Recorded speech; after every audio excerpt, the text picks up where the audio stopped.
नमस्कार, मोहक रेसिपीजमध्ये सर्वांचं स्वागत. सध्या बाजारामध्ये मटार मुबलक प्रमाणामध्ये उपलब्ध आहे, तर अशा वेळेस एकदा तरी केलीच पाहिजे अशी आपण खारीसारखी कुरकुरीत मटार करंजी करणार आहोत. त्याआधी अजूनही आपण आपल्या चॅनलला सबस्क्राईब केलेलं नसेल तर सबस्क्राईब करायला अजिबात विसरू नका.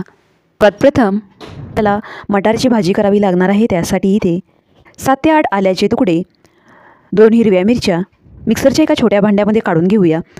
10 ते 12 लसणाच्या पाकळ्या, थोडीशी कोथिंबीर, अर्धा चमचा बडीशेप, अर्धा चमचा धने, अर्धा चमचा जिरे घालून मिक्सरमधून वाटून घेऊया.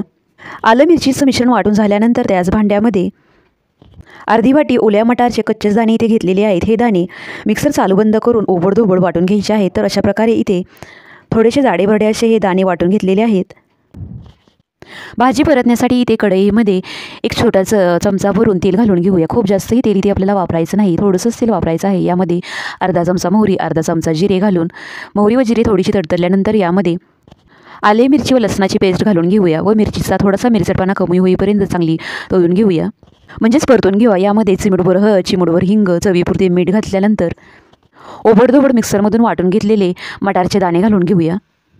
हे मटारचे दाणे आपल्याला शिजवायची अजिबातही गरज नाही. 2 ते 3 मिनिटांसाठी हे मिश्रण चांगलं परतून घेऊया. भाजी चांगली परतल्यानंतर गॅस बंद करून ही भाजी अशीच कढईमध्ये ठेवून द्यायची आहे. कढईमधून काढून एखाद्या दुसऱ्या भांड्यामध्ये काढून घ्यायची आहे, म्हणजे भाजी अजिबातही कढईला चिकटून राहणार नाही.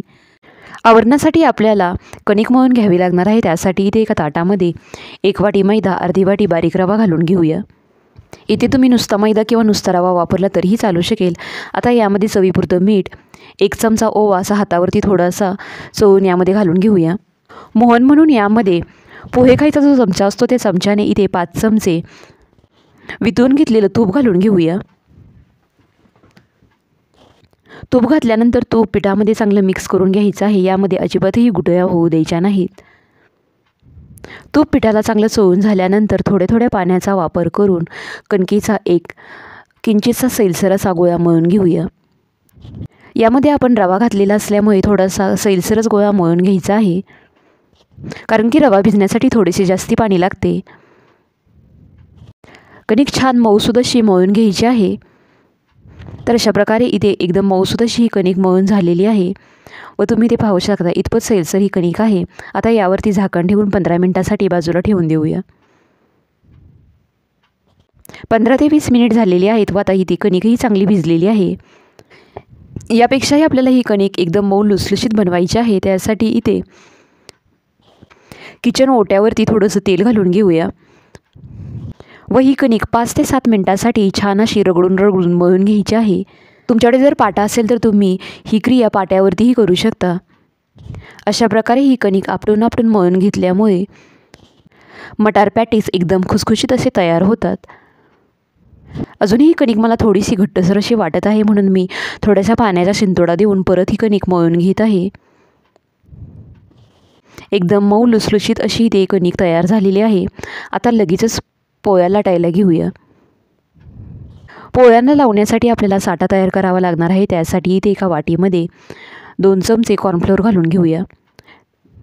त्यामध्ये छोटे 3 चमचे भरून तेल घालून घेऊया. हे कॉर्नफ्लोअर तेलामध्ये चांगलं मिक्स करून घ्यायचं आहे. तर अशा प्रकारे खूप जास्त पातळही नाही व खूप जास्त घट्टही नाही असा साठा तयार झालेला आहे. छोट्या आकाराच्या 5 ते 6 पोळ्या करण्यासाठी इथे या कणकेतील लिंबाच्या आकाराचे गोळे तोडून घेऊया. इथे तुम्ही 4पेक्षा जास्त कितीही लेयर्स करू शकता. तर इथे आपण 6 लेयर्स करणार आहोत. त्यासाठी इथे 6 गोळे तोडून घेतलेले आहेत. या गोळ्यातील एक गोळा मैद्यामध्ये घोळून एकदम पातळ अशी ही पोळी लाटून घेऊया. तर अशा प्रकारे राहिलेल्या सर्व पोळ्या लाटून घेऊया व सर्व पोळ्या बाजूला ठेवून द्यायच्या आहेत. सर्व पोळ्या लाटून झाल्यानंतर पहिल्या पोळीवरती साठा सर्व बाजूने साठा लावून घेऊया. नंतर दुसऱ्या, तिसऱ्या, चौथ्या, 5व्या पोळीवरतीही साठा लावून घ्यायचा आहे. पोळी जर थोडीशी कमी पडत आहे अशी वाटत असेल तर थोडीशी अशा प्रकारे लांबून दुसऱ्या पोळीवरती अलगद ठेवून द्यायची आहे. 6व्या पोळीवरती इथे आपण साठा लावलेला नाही. आता ही मोठ्या आकाराची पोळी अलगद अशी थोडासा मैद्याचा वापर करून लाटून घेऊया.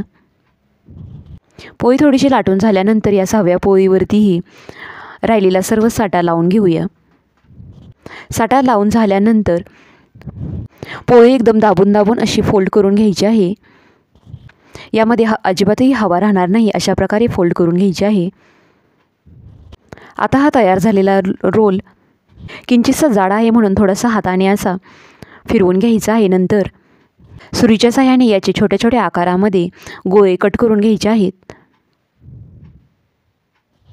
यातील एक गोळा उचलून एक छोट्या आकाराची पोळी लाटून घेऊया. लेयर्सवाल्या बाजू पोळीवरती आल्या पाहिजेत अशा प्रकारे आपल्याला ही पोळी लाटून घ्यायची आहे.